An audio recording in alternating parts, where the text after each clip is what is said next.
Langit sore di desa kecil tempat Siti tinggal dipenuhi warna jingga yang sendu, seolah menangisi keputusan gadis itu untuk pergi.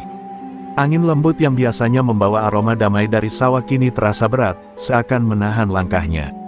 Di depan rumah kayu yang mulai lapuk, Siti berdiri dengan koper tua yang dipinjam dari tetangganya. Hatinya bergetar, bukan karena ia ragu, tetapi karena ia tahu perjalanan ini bukan sekadar mencari uang, ini adalah pertaruhan hidup. Ibunya memegang tangan Siti dengan erat, terlalu erat, seakan tak rela melepaskan putri satu-satunya ke negeri yang bahkan tak pernah ia dengar namanya dengan jelas. Mata sang ibu berkaca-kaca, tapi ia tetap tersenyum memaksa, mencoba terlihat tegar. "Nak, di sana kau harus kuat. Jangan mudah percaya orang," ucapnya pelan sambil mengusap pipi Siti. Setiap kata itu seperti pisau yang menggores hati Siti, namun ia tahu ia tidak boleh mundur. Ayahnya hanya berdiri dari jauh, menahan emosi dengan wajah keras yang dibuat-buat. Pria itu sebenarnya paling ingin menangis, paling ingin membatalkan keberangkatan Siti, tetapi penyakitnya membuatnya tak lagi bisa bekerja. Dialah alasan Siti harus pergi, dialah alasan mengapa gadis itu memaksakan diri menerima tawaran agen yang datang ke desa. Ketika Siti menghampiri ayahnya, tangan kasar lelaki itu gemetar saat menyentuh kepala putrinya. "Hati-hati, Ti, jangan lupa pulang," katanya, suaranya pecah di ujung kalimat. Saat mobil jemputan agen tiba di depan gang kecil desa mereka, suara mesinnya terdengar seperti pertanda takdir yang tak dapat dihindari. Anak-anak desa mengikuti dari belakang, bersorak kecil, mengira Siti akan pergi menuju kehidupan mewah di luar negeri. Tak ada yang tahu kenyataan pahit yang menanti, tak ada yang tahu bahwa gadis itu sedang berjalan menuju dunia yang penuh bayang-bayang. Siti hanya tersenyum pada mereka, menelan perih yang berputar di dadanya. Saat pintu mobil terbuka, Siti sempat menoleh ke rumahnya sekali lagi. Dinding kayu yang retak-retak, kursi reyot di teras, bunga kertas merah muda yang ditanam ibunya, semua terekam jelas dalam ingatannya. Ia merasa seperti sedang mengucapkan selamat tinggal pada seluruh hidupnya. Angin membawa suara kokok ayam dari kejauhan, dan entah kenapa, itu membuat air matanya akhirnya jatuh. Sepanjang perjalanan menuju bandara, Siti memeluk tas kecil berisi pakaian seadanya dan buku doa pemberian ibunya. Sopir agen berbicara banyak tentang betapa besar gaji di Dubai, tentang betapa beruntungnya Siti dibanding teman seusianya. Namun kata-kata itu terasa kosong. Kecemasan menjerat dadanya, terutama karena semua proses terasa begitu cepat, begitu mendesak, seolah-olah ia sedang dikejar sesuatu yang tak terlihat. Ketika pesawat mulai mengangkasa, Siti memandang keluar jendela, melihat tanah kelahirannya mengecil, lalu menghilang di balik awan. Dadanya serasa diremas. Tidak ada satupun yang mempersiapkannya untuk rasa kesepian yang tiba-tiba melanda. Ia berbisik pada dirinya sendiri, "Aku akan kembali. Aku harus kembali." Namun ada suara lain dalam hatinya yang lebih gelap, yang berbisik bahwa hidupnya tak akan pernah sama lagi setelah hari ini. Di udara yang dingin dan asing itu, Siti menutup mata dan mengingat wajah keluarganya. Ia tidak tahu bahwa perjalanan ini akan menyeretnya ke dalam kegelapan selama 15 tahun. Ia tidak tahu bahwa harapan yang ia bawa akan berubah menjadi luka yang dalam. Dan ia sama sekali tidak tahu, bahwa langkah kecilnya hari ini akan menjadi awal dari kisah kelam yang akan mengguncang hidupnya selamanya. Setibanya di bandara Dubai, Siti merasakan hawa panas gurun menyergap kulitnya, membuatnya sulit bernapas seolah dunia baru ini langsung menuntutnya untuk tunduk. Agen yang menjemputnya tersenyum ramah, namun tatapannya terasa mengawasi, seperti menilai harga sebuah barang, bukan seorang manusia. Siti mencoba percaya bahwa semuanya akan baik-baik saja. Ia memeluk tas kecilnya erat-erat, satu-satunya benda yang menghubungkannya dengan rumah. Hatinya bergetar hebat saat mobil yang menjemput membawanya ke sebuah kawasan elit, di mana tembok-tembok rumah menjulang tinggi, begitu asing dibanding rumah kayu kecil milik keluarganya. Rumah majikan tempat ia akan bekerja tampak megah, hampir seperti istana dengan pintu besar yang dijaga lampu-lampu mahal. Ketika pintu itu terbuka, seorang perempuan parubaya berdiri di sana dengan senyum ramah. "Selamat datang, Siti," katanya dalam bahasa Indonesia yang terbata-bata namun hangat. Siti merasa sedikit lega, setidaknya ia dimengerti. Perempuan itu pun memperkenalkannya kepada suaminya, seorang pria yang tampak sopan, berwibawa, dan tersenyum tipis seolah tidak ingin menakut-nakutinya. Siti sempat berpikir, mungkin keberuntunganku masih ada. Hari-hari pertama terasa seperti mimpi yang cukup baik. Siti diberikan kamar sendiri, meski kecil, dan diperlakukan cukup baik. Majikannya sering menawarinya makanan, menanyakan apakah ia nyaman, bahkan mengajaknya berbicara ringan. "Kau jauh dari rumah. Anggap saja rumah ini rumahmu," kata sang majikan perempuan sambil tersenyum lemah lembut.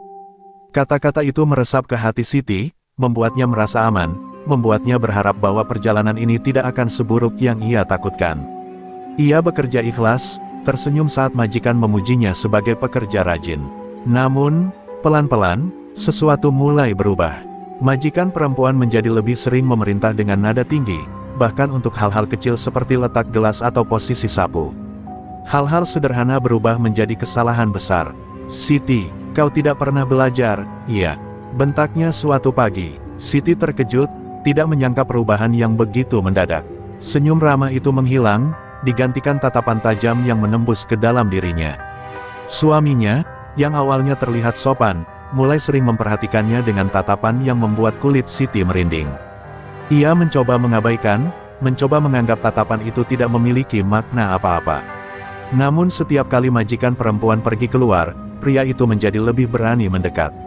Siti menunduk, selalu berusaha menjaga jarak, tetapi ia merasa seperti sedang berjalan di atas kaca tipis, satu langkah salah bisa membuat semuanya runtuh. Hari demi hari, jam kerja Siti semakin panjang. Ia bangun sebelum subuh dan selesai lewat tengah malam. Tugas rumah tangga yang dulu dibagi kini semuanya dibebankan kepadanya.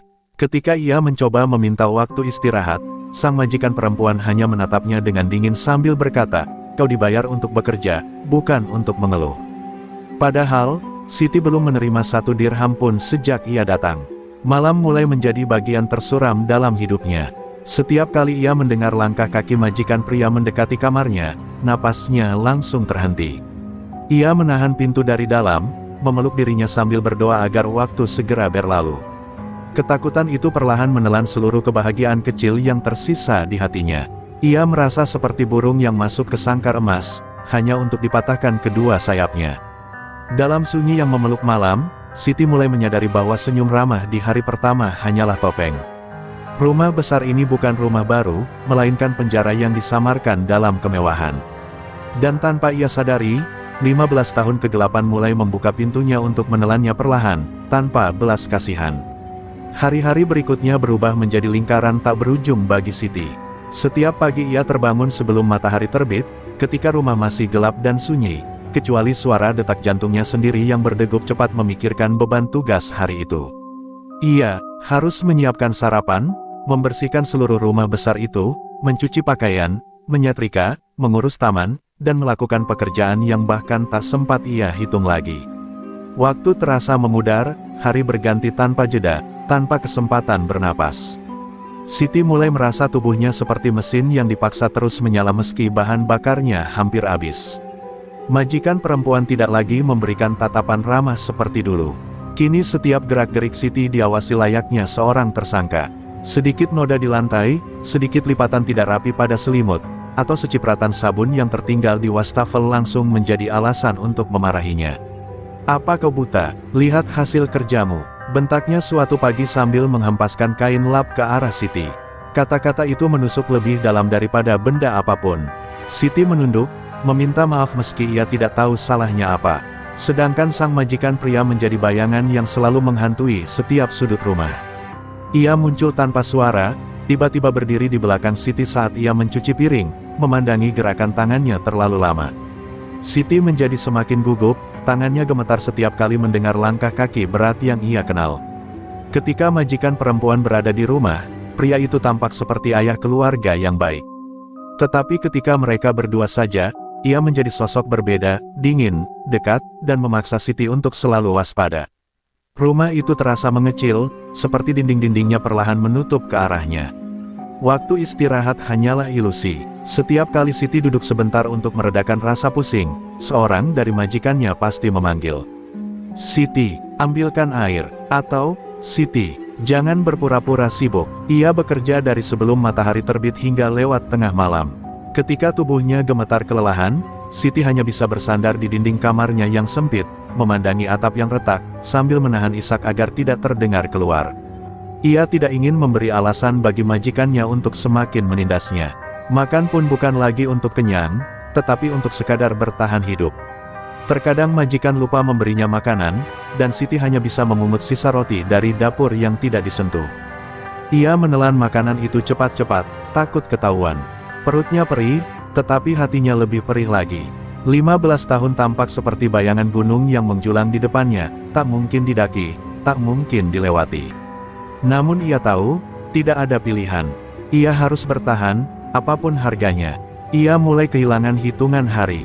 Tidak ada kalender, tidak ada waktu untuk menandai pergantian bulan. Semua terasa seperti satu hari panjang yang tak berujung. Terkadang ia bangun dengan air mata tanpa sadar, karena dalam mimpinya pun ia tetap bekerja. Siti mulai lupa kapan terakhir kali ia tertawa. Suaranya sendiri terasa asing, seperti suara orang lain yang pernah ia kenal di masa lalu. Meski begitu, di sela-sela kelelahan yang mematahkan semangatnya, Siti selalu mengingat wajah ibunya, ayahnya, dan rumah kayu sederhana di desanya. Gambaran itu menjadi satu-satunya cahaya kecil di dalam kegelapan yang mengurungnya. Ia berdoa setiap malam agar Tuhan memberinya kekuatan untuk bertahan, meski ia tidak tahu sampai kapan.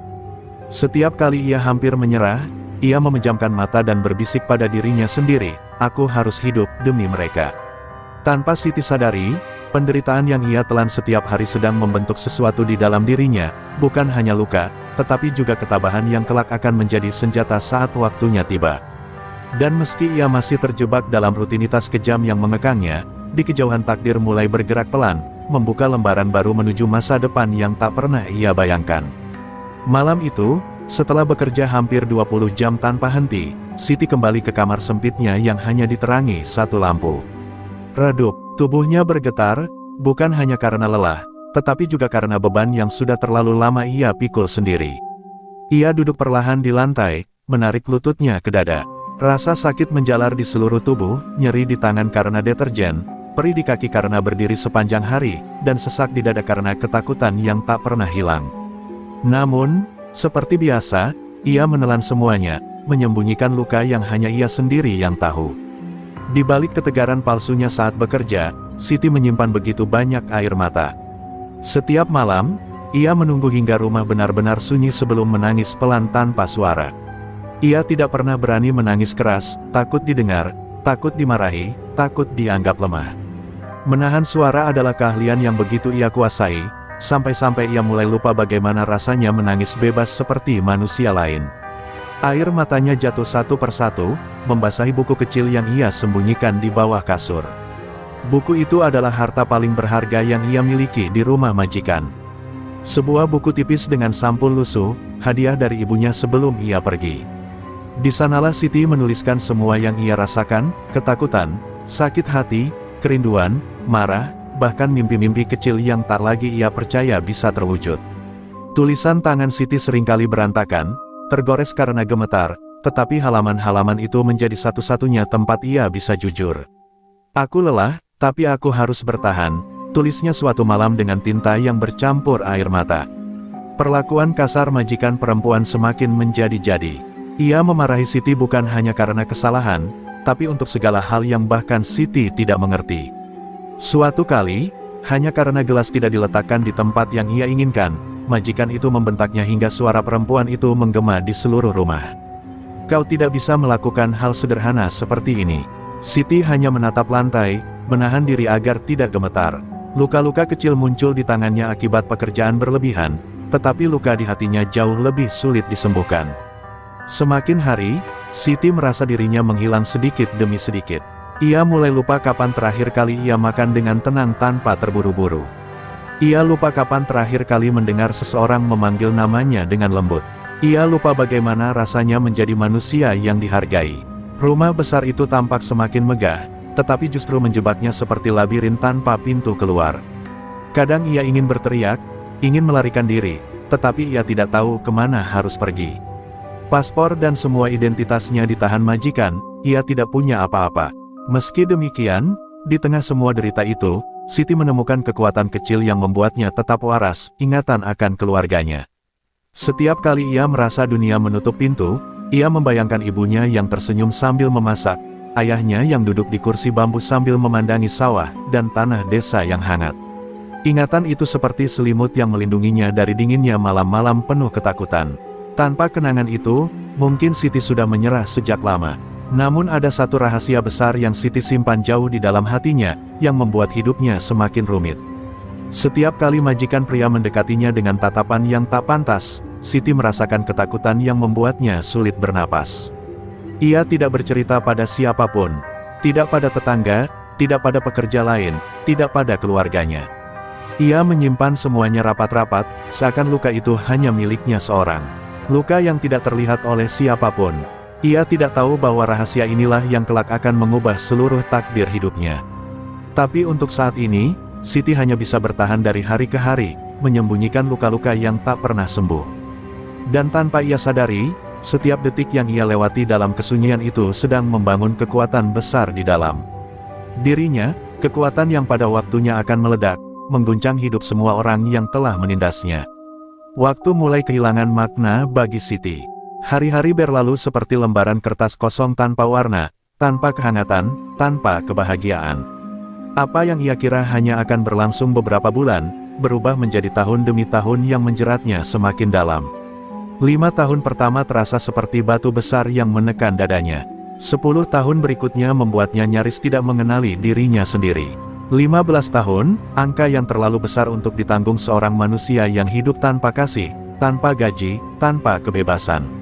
Siti bertahan, tapi dengan harga yang hampir merenggut jiwanya. Tubuh Siti mulai menunjukkan tanda-tanda kelelahan kronis. Tangannya penuh kapalan, kulitnya mengeras, dan punggungnya sering terasa seperti ditusuk jarum setiap kali ia membungkuk. Namun semua itu tidak berarti apa-apa bagi majikannya. "Kau masih kuat, lanjutkan kerja," kata perempuan itu dengan nada dingin setiap kali Siti terlihat kelelahan. Tidak ada obat, tidak ada izin istirahat. Rasa sakit menjadi bagian dari dirinya, dan ia belajar untuk menerima tanpa suara, karena suara hanya akan membawa hukuman. Majikan pria semakin sering menampakkan diri di ruang-ruang yang seharusnya bukan tempatnya. Senyum sopan yang dulu ia tunjukkan di awal kini sudah lenyap, berganti dengan tatapan yang membuat Siti ingin menghilang. Meski ia selalu berusaha menjaga jarak, pria itu menemukan cara untuk terus menekan, mengancam, dan memanfaatkan ketidakberdayaannya. Siti merasa seperti hidup dalam bayang-bayang besar yang tak pernah berhenti mengikuti, bahkan di dalam mimpi. Wajah pria itu selalu muncul, membuat tidurnya hancur berantakan. Di balik itu semua, majikan perempuan semakin memperlakukan Siti seperti benda rumah tangga, bukan manusia. Ia tidak lagi berbicara dengan nada marah, ia berbicara dengan nada merendahkan, seakan Siti bukan makhluk yang punya pikiran dan perasaan. "Tanpa kami, kau bukan siapa-siapa," begitu katanya suatu hari. Kata-kata itu menusuk jauh ke dalam, membuat Siti hampir mempercayainya. Hampir, tapi sesuatu di dalam dirinya menolak. Meski suaranya lemah, hatinya berbisik, "Aku pernah berharga, aku masih berharga." Siti mulai kehilangan hitungan tahun, sampai suatu hari ia melihat bayangannya sendiri di kaca dapur dan hampir tidak mengenal perempuan yang menatap balik kepadanya. Wajahnya pucat, matanya cekung, rambutnya kusut dan mulai menipis. Ia terlihat seperti seseorang yang telah melalui badai panjang tanpa perlindungan apapun. "Apakah ini aku?" Batinnya hancur, tapi ia tidak punya waktu untuk memikirkan jawabannya. Terdengar lagi suara panggilan majikan, dan ia harus kembali bekerja.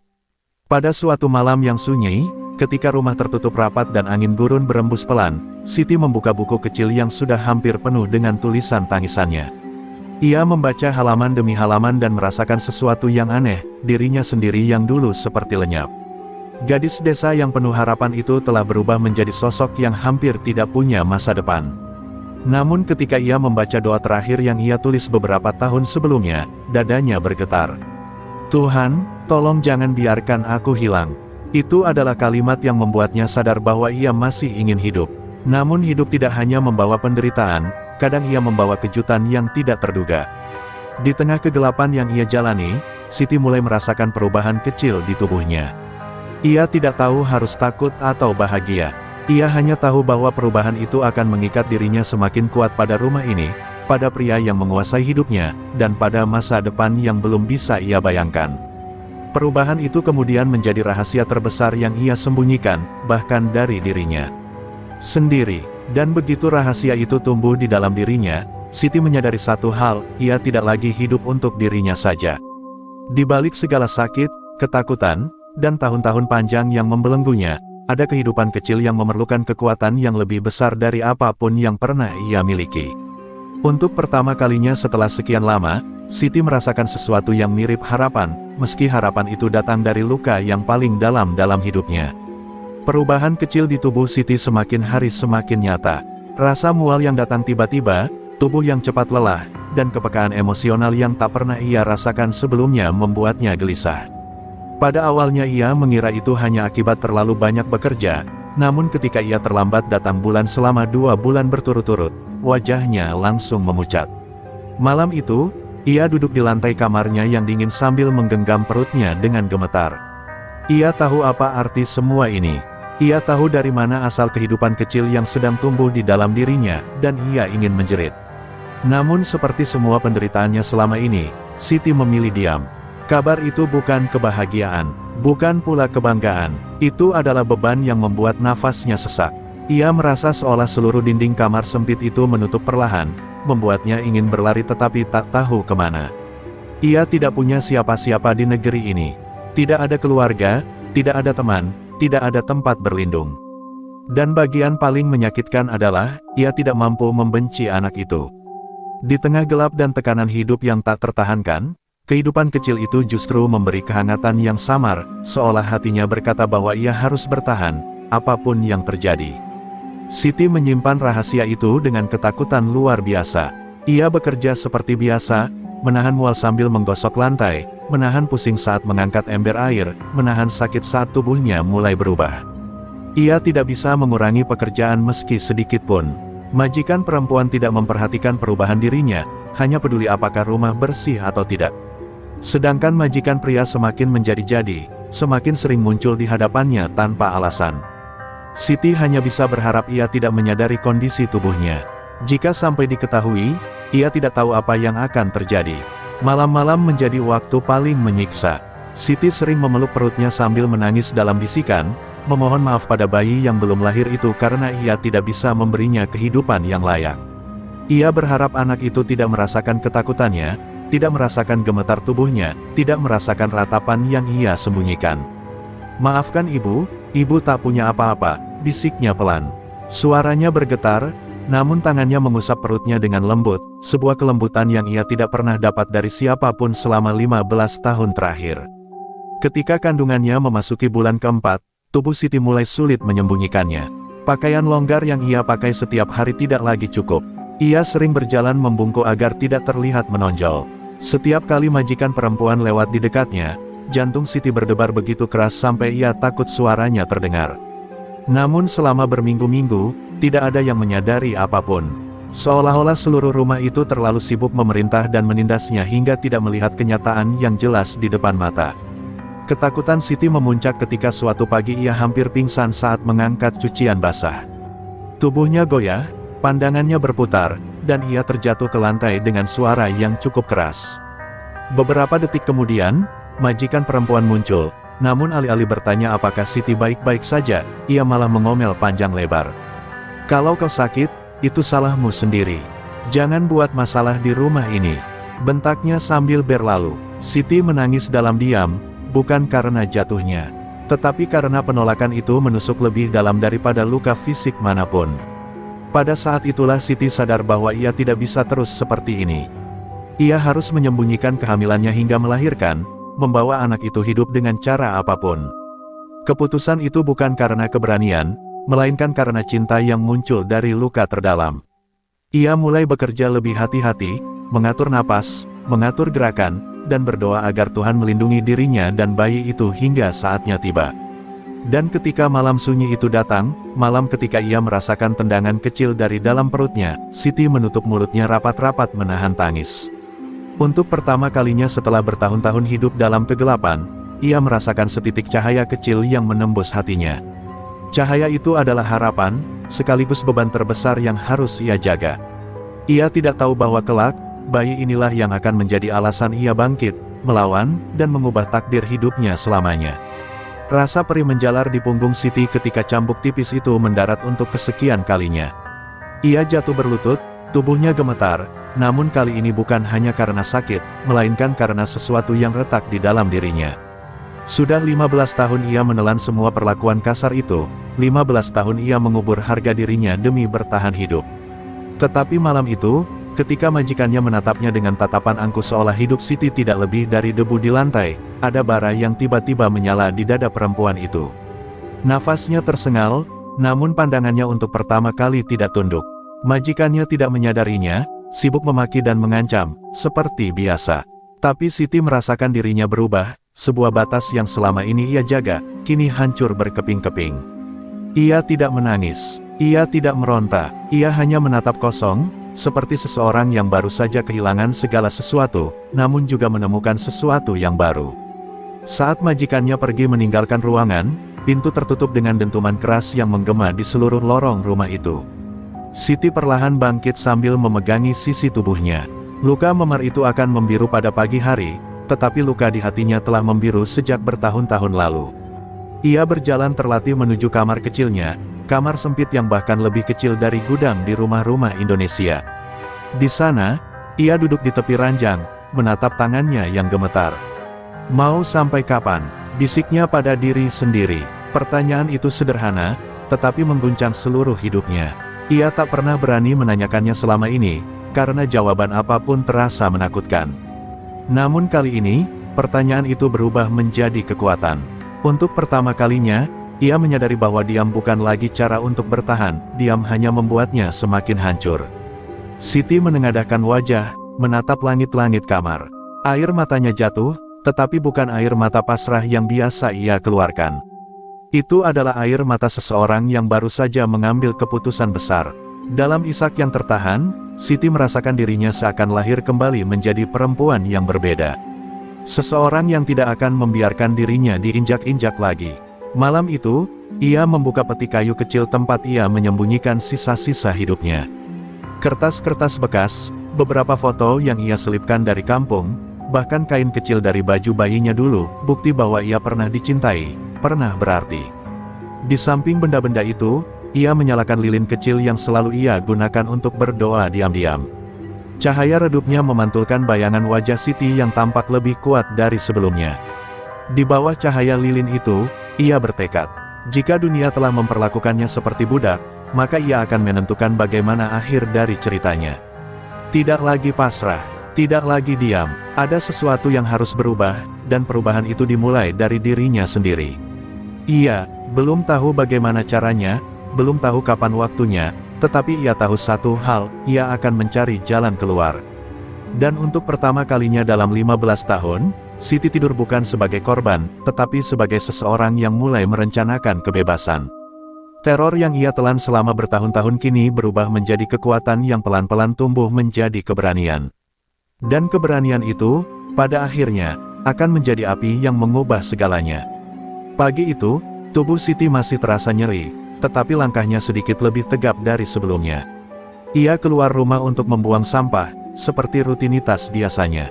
Namun, saat berjalan menyusuri halaman belakang, ia merasakan tatapan seseorang mengikutinya. Siti menoleh perlahan, dan di balik pagar batu, tampak seorang wanita tua berjilbab pastel, berdiri dengan sorot mata penuh kehati-hatian dan keprihatinan. Siti pernah melihatnya, tetangga yang rumahnya persis di samping, namun tak pernah berani menatap lama. Tapi hari itu, tatapan wanita itu terasa berbeda, tatapan seseorang yang tahu terlalu banyak. Wanita itu melangkah mendekat. "Namamu Siti, bukan?" Suaranya rendah, lirih, seolah takut ada telinga lain yang mendengar. Siti kaget, namun mengangguk pelan. Wanita itu tersenyum samar. "Aku Maryam, sudah lama aku ingin bicara denganmu." Ada jeda sejenak sebelum ia melanjutkan, "Aku melihat apa yang mereka lakukan padamu." Kata-kata itu membuat tubuh Siti menegang seketika, seperti seseorang yang tertangkap basah meskipun ia tak melakukan kesalahan. Selama ini, ia selalu yakin bahwa penderitaannya tersembunyi di balik tembok tinggi rumah majikannya. Namun kenyataannya, suara bentakan, jeritan tertahan, dan gelegar benda-benda yang dilempar, semuanya ternyata terdengar lebih jauh daripada yang ia kira. Siti merasakan panas di tenggorokannya, malu, takut, marah, dan entah apa lagi bercampur dalam satu hembusan nafas. Maaf, hanya itu yang bisa ia ucapkan, meski ia tidak tahu untuk apa ia minta maaf. Maryam menggeleng. Jangan meminta maaf, anakku. Kau tidak salah. Suara lembut itu terasa seperti pelukan hangat yang sudah lama hilang dari hidup Siti. Wanita tua itu kemudian menepuk pelan punggung tangan Siti, gestur kecil yang membuat Siti hampir roboh karena lega. Aku tahu kau sedang menahan sesuatu. Tapi aku juga tahu, kau sudah terlalu lama menderita. Siti menggigit bibirnya. Keputusan untuk merencanakan kebebasan yang ia buat semalam, kini terasa seperti rahasia yang terlalu besar untuk disimpan sendiri. Matanya berkaca-kaca saat ia menatap Maryam. Ada rasa rindu akan seseorang yang percaya dan peduli, sesuatu yang sudah 15 tahun tidak ia rasakan. Aku tidak tahu harus bagaimana, suaranya bergetar. Aku ingin keluar, tapi kalimatnya menggantung, ditelan ketakutan yang menahun. Maryam memandangnya dengan tatapan yang dalam, penuh pengalaman pahit dan kebijaksanaan. Kau tidak perlu melakukan semuanya sendirian, katanya tegas. Aku bisa membantumu. Aku punya teman yang pernah menangani kasus seperti ini.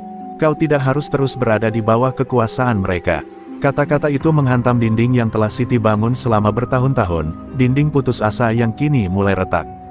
Untuk pertama kalinya, Siti merasakan harapan bukan hanya berasal dari dirinya sendiri, tetapi juga dari seseorang yang benar-benar ingin membantunya. Ia merasa lututnya melemas, beban di pundaknya seolah sedikit terangkat. Mengapa Anda mau menolong saya?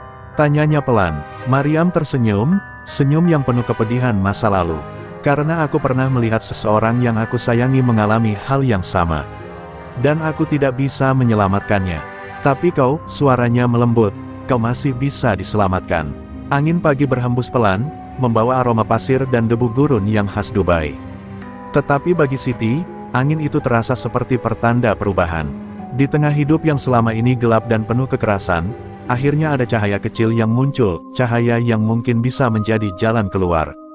Dan cahaya itu datang dari seseorang yang tak pernah ia sangka. Maryam, sekutu pertamanya, sekutu yang mungkin akan mengubah segalanya.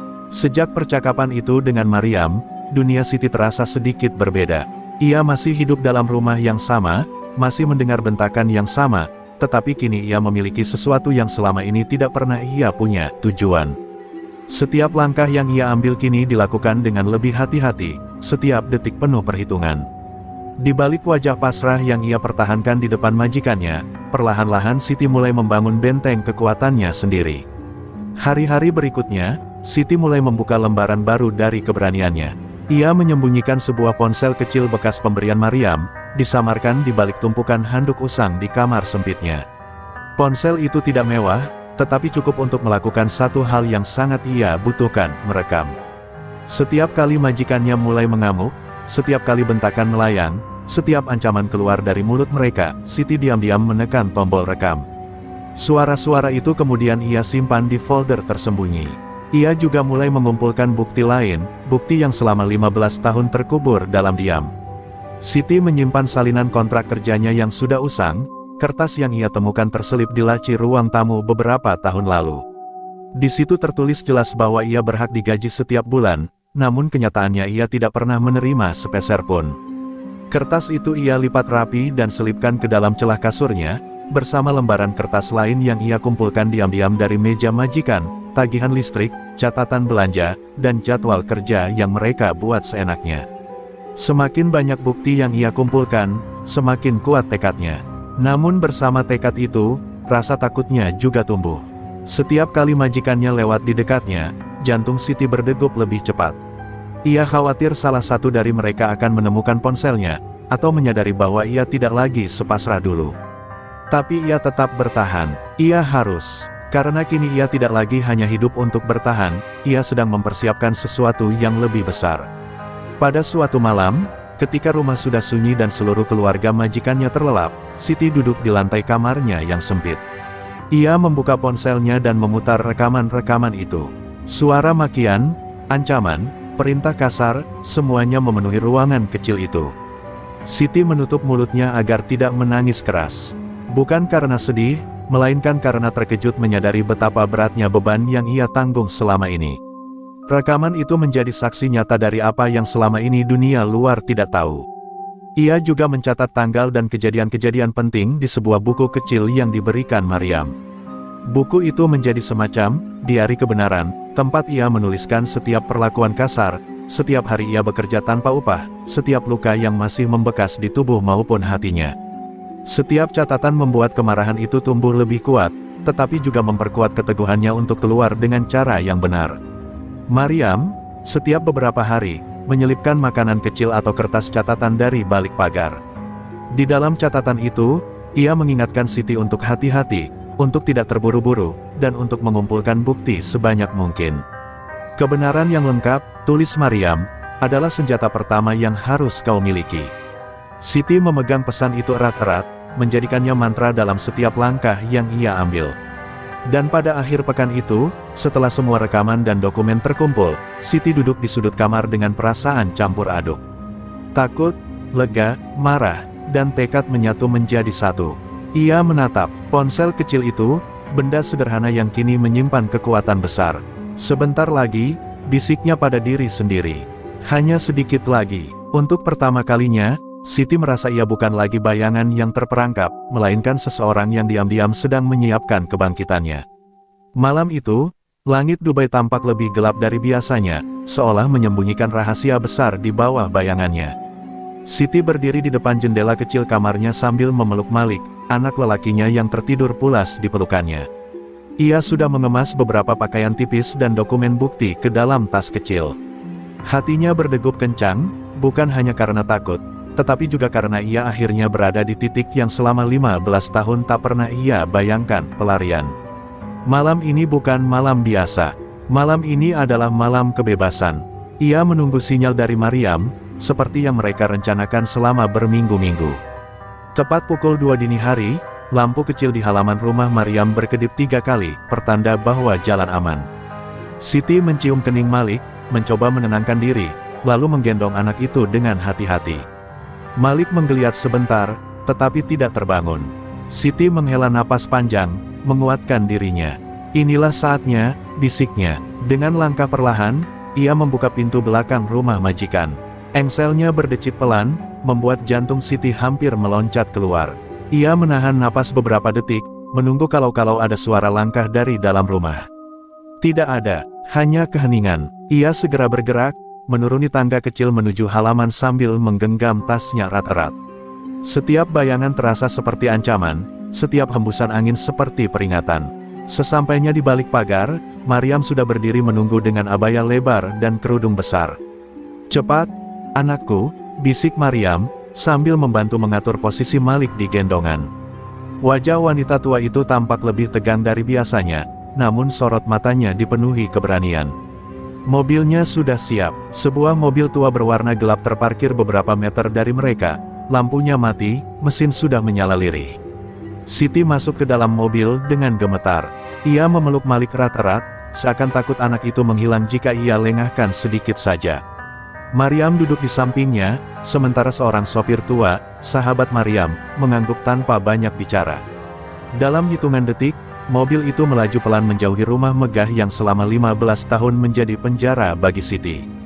Ia menatap bangunan itu dari jendela, bayangannya semakin mengecil hingga akhirnya hilang di balik gelap malam. Untuk pertama kalinya, Siti merasa napasnya lebih lapang. Namun, perjalanan menuju kantor perlindungan pekerja migran tidak sesederhana itu.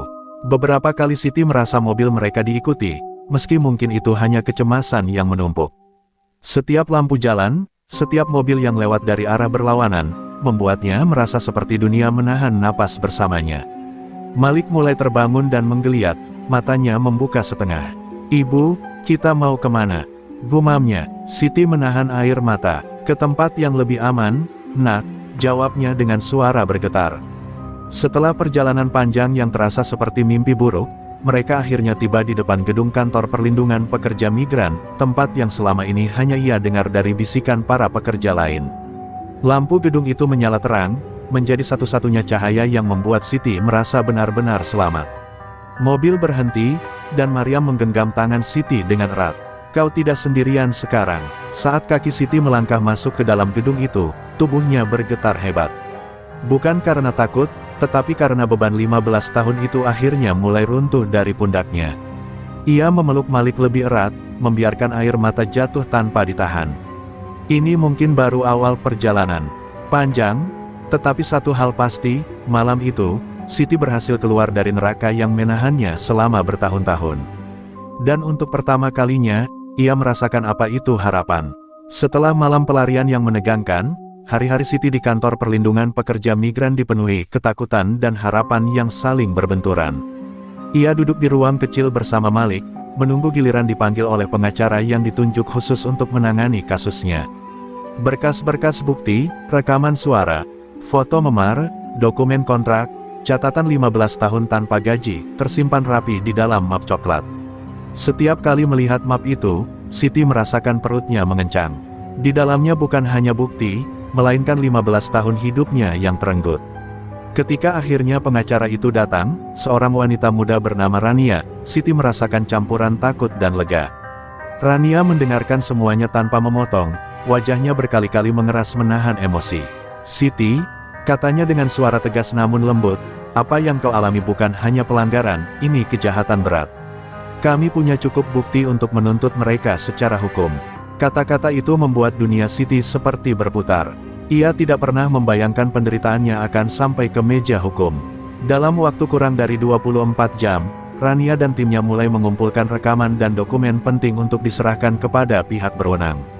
Mereka juga membuat pernyataan resmi yang akan dikirimkan ke media internasional. Siti tentu takut, sangat takut, tapi ia juga tahu bahwa diam berarti membiarkan luka itu tetap hidup. Ketika ia menyetujui semua prosedur, ia merasakan sesuatu mengalir di tubuhnya, keberanian yang belum pernah ia rasakan sebelumnya. Keesokan harinya, berita pertama pecah.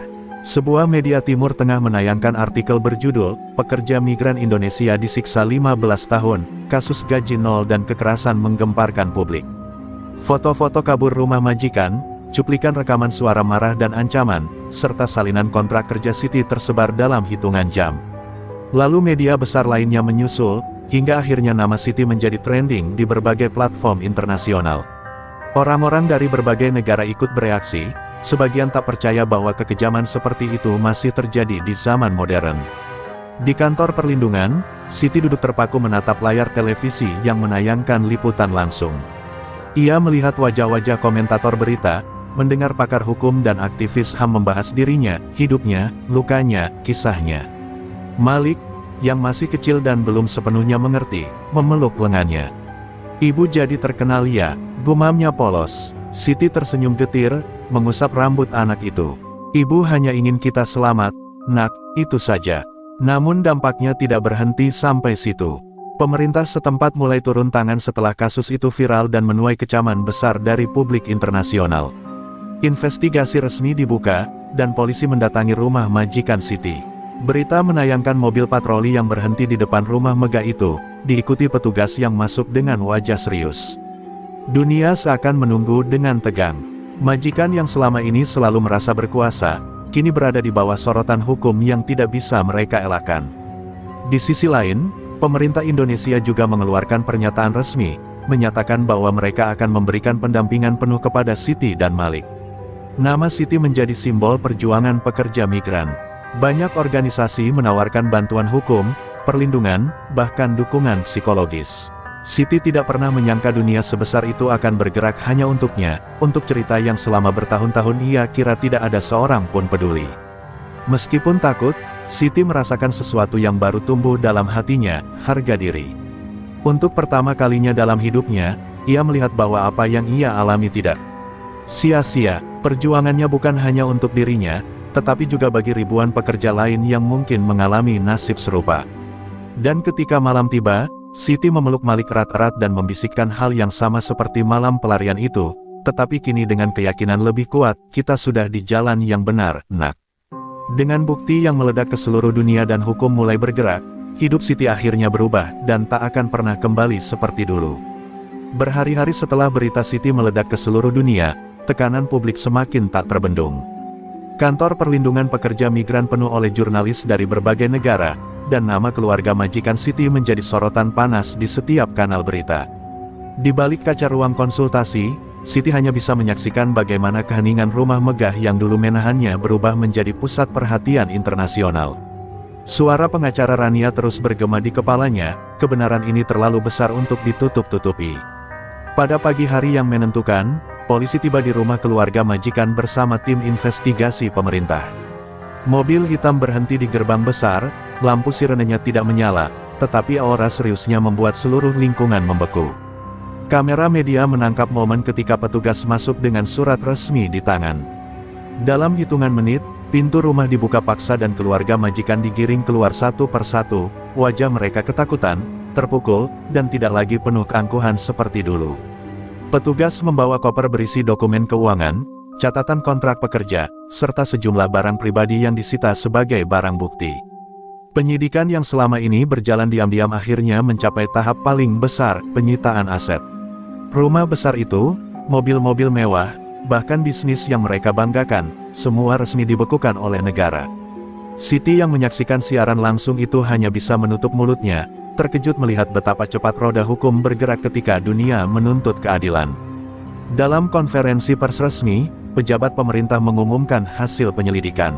Keluarga majikan dinyatakan bersalah atas berbagai pelanggaran, eksploitasi pekerja, kekerasan psikologis dan fisik, penahanan gaji selama 15 tahun, serta pelanggaran kemanusiaan yang berat. Hukuman yang dijatuhkan tidak ringan, penjara bertahun-tahun, denda fantastis, dan larangan memiliki pekerja rumah tangga seumur hidup.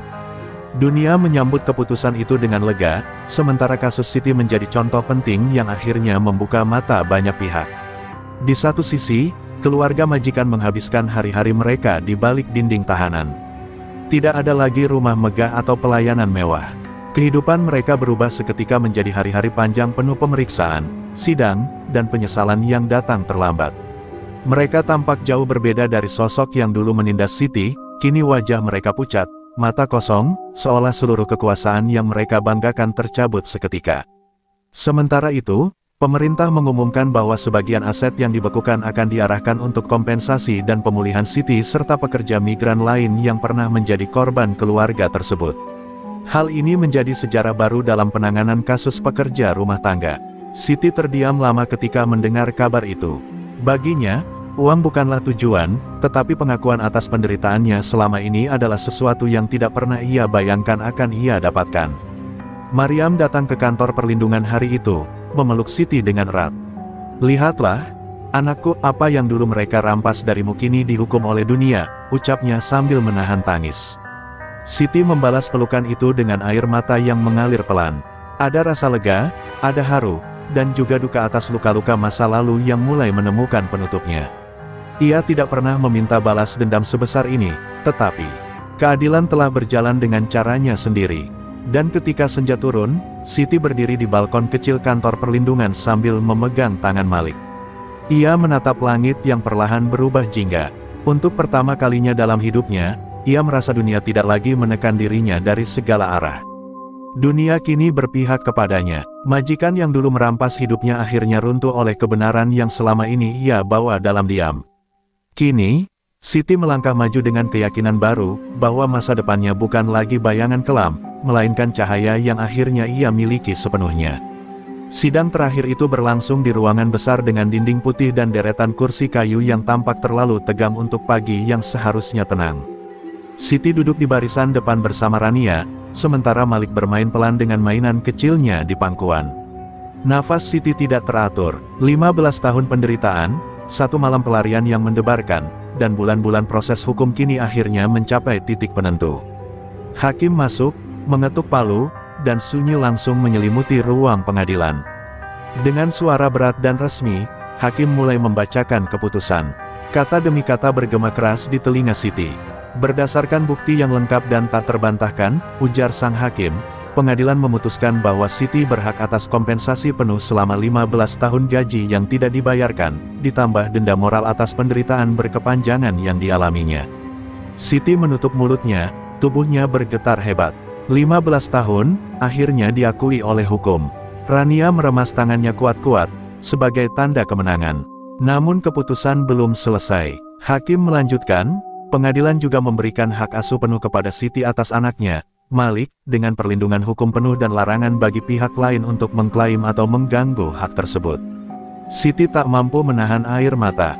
Malik adalah segalanya baginya, satu-satunya hal yang membuatnya bertahan selama ini. Kini, tidak ada yang bisa merenggut anak itu dari pelukannya. Puncaknya datang ketika hakim mengumumkan fasilitas tambahan dari pemerintah. Siti juga akan menerima tempat tinggal aman, perlindungan jangka panjang, serta bantuan pemulihan dari pemerintah untuk mendukung kehidupannya setelah kasus ini. Ruangan pengadilan langsung dipenuhi bisik-bisik lega dan tepuk tangan kecil dari aktivis serta tamu yang mengikuti kasus ini sejak awal. Dunia akhirnya memberi ruang bagi Siti untuk kembali membangun hidupnya, tanpa ketakutan, tanpa ancaman, tanpa bayang-bayang masa lalu. Saat palu sidang diketuk sebagai tanda bahwa keputusan telah final, Siti tidak lagi mampu menahan air mata yang mengalir deras. Ia meraih Malik dalam pelukannya, mencium anak itu berkali-kali. Malik menatap ibunya, bingung namun ikut tersenyum. "Ibu menang?" tanyanya dengan polos. Siti mengangguk sambil menangis. "Iya, nak, kita menang." Kata-kata itu terasa seperti pelepasan beban besar yang selama ini menjerat ruhnya. Di luar gedung pengadilan, matahari siang menyambut mereka dengan sinar yang terasa hangat di kulit. Bukan panas gurun yang menyengat, melainkan hangatnya harapan yang baru lahir.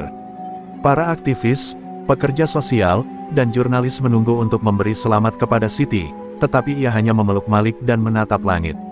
Ia tidak peduli pada kamera atau publikasi, yang penting baginya hanyalah kenyataan bahwa ia kini benar-benar bebas. Maryam datang menghampiri, berjalan pelan dengan tongkatnya, namun dengan senyum paling lebar yang pernah Siti lihat. Wanita tua itu langsung memeluknya, hangat dan erat, seperti seorang ibu memeluk anak yang kembali dari peperangan panjang. "Aku bangga padamu, Siti," ucapnya. "Kau luar biasa kuat." Siti menggenggam tangannya dan menangis lagi, kali ini bukan karena sedih, melainkan karena rasa syukur yang tak terbendung. Hari itu menjadi titik balik besar dalam hidup Siti. Bukan hanya karena ia menang di pengadilan, tetapi karena ia akhirnya mendapatkan kembali hak yang selama ini dirampas darinya, martabat, kebebasan, dan masa depan. Dengan Malik di satu tangan dan dukungan dunia di tangan lainnya, Siti melangkah pulang menuju kehidupan baru yang kini benar-benar menjadi miliknya. Beberapa bulan setelah putusan pengadilan, Siti akhirnya menginjakkan kaki di negara baru yang begitu berbeda dari tempat asalnya. Udara terasa lebih tenang, langit lebih jernih, dan yang terpenting, tidak ada lagi bayang-bayang bahaya yang mengintai di setiap sudut. Dengan bantuan pemerintah dan organisasi kemanusiaan, ia serta Malik mendapatkan tempat tinggal sederhana namun nyaman di sebuah kota kecil yang ramah pendatang. Hari pertama mereka di sana dipenuhi rasa syukur dan harapan baru. Malik yang kini mulai tumbuh lebih ceria langsung jatuh cinta dengan lingkungan barunya. Ia berlari kecil di halaman apartemen, menyapa anak-anak lain dengan bahasa campuran yang lucu karena ia belum sepenuhnya fasih. Siti hanya mengamati dari kejauhan, tersenyum sambil sesekali mengusap pipinya sendiri, tak percaya hidup mereka bisa berubah sedrastis ini. Di negara baru ini, tidak ada orang yang mengenal sejarah kelamnya. Ia bebas. Dengan uang kompensasi yang diterimanya, Siti mulai memikirkan masa depannya secara lebih realistis. Ia tak ingin bergantung pada bantuan jangka panjang. Ia ingin berdiri di atas kakinya sendiri. Setelah diskusi dengan konselor ekonomi dari lembaga sosial, ia memutuskan membuka usaha kecil, toko roti rumahan dengan resep-resep turun-temurun dari neneknya. Ia menamai toko itu, Roti Harapan, sebagai simbol kehidupan yang kini mulai ia bangun dari awal. Perjalanan membangun usaha itu tidak mudah. Ia harus mempelajari aturan bisnis lokal, mengurus perizinan, dan beradaptasi dengan budaya kerja yang berbeda. Namun setiap malam, ketika Malik sudah tidur, Siti menghabiskan waktu berjam-jam mencoba resep, mencari rasa yang tepat, dan menata kemasan yang sederhana namun menarik. Di setiap adonan yang ia uleni, ada harapan yang ia taburkan sedikit demi sedikit. Beberapa minggu kemudian, usaha kecil itu mulai berjalan. Pelanggan pertama adalah tetangga apartemen yang penasaran akan aroma roti hangat yang memenuhi lorong. Mereka mencoba, lalu merekomendasikannya ke orang lain. Dalam waktu singkat, pesanan datang hampir setiap pagi. Siti tak sanggup menahan senyum setiap kali pintu apartemennya diketuk oleh pelanggan baru. Untuk pertama kalinya dalam hidupnya, ia merasa dihargai bukan sebagai korban, melainkan sebagai seseorang yang memiliki kemampuan dan nilai. Di sela kesibukan itu, hubungan Siti dan Malik semakin erat. Malik sering membantu membungkus roti, meski hasilnya selalu berantakan. "Ibu, roti ini harus diberi nama," katanya suatu hari. Siti tertawa. "Namanya apa?" Malik berpikir keras lalu menjawab, "Roti Malik yang paling baik." Siti memeluknya sambil tertawa kecil, momen kecil yang terasa seperti hadiah dari hidup. Hari-hari berlalu dengan damai. Siti mulai belajar bahasa setempat, berteman dengan para tetangga, dan sesekali mengikuti kegiatan komunitas.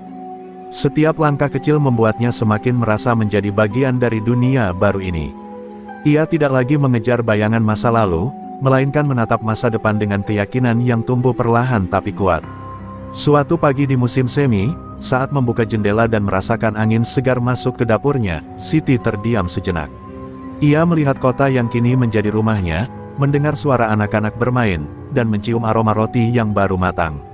Untuk pertama kalinya, ia benar-benar merasa hidup.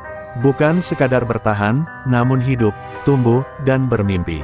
Hidup baru itu kini sepenuhnya miliknya. Meskipun kehidupan Siti kini jauh lebih aman dan tenteram, bayang-bayang masa lalu masih sesekali menghampiri seperti angin dingin yang menyelinap melalui celah-celah pintu.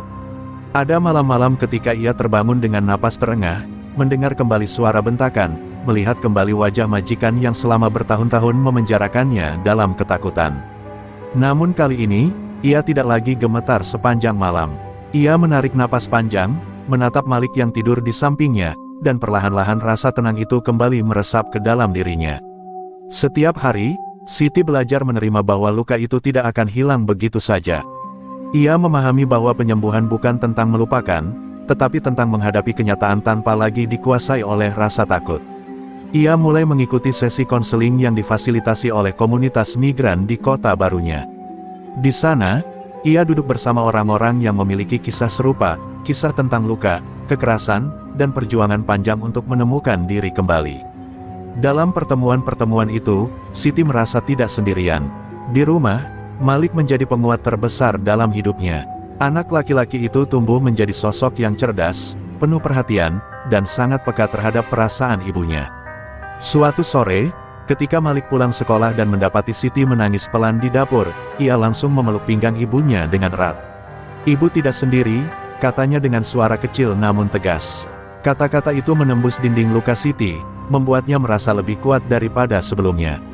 Malik pun berkembang pesat di lingkungan baru mereka. Ia selalu antusias bercerita tentang pelajaran sains, teman-teman barunya, dan mimpi ingin menjadi seseorang yang bisa melindungi orang seperti ibu. Mendengar itu, Siti merasakan campuran haru dan bangga. Ia berjanji dalam hati untuk terus mendampinginya, agar masa lalu kelam mereka tidak pernah menjadi beban bagi masa depan Malik. Perlahan, kebiasaan-kebiasaan kecil untuk menyembuhkan diri mulai muncul dalam hidup Siti.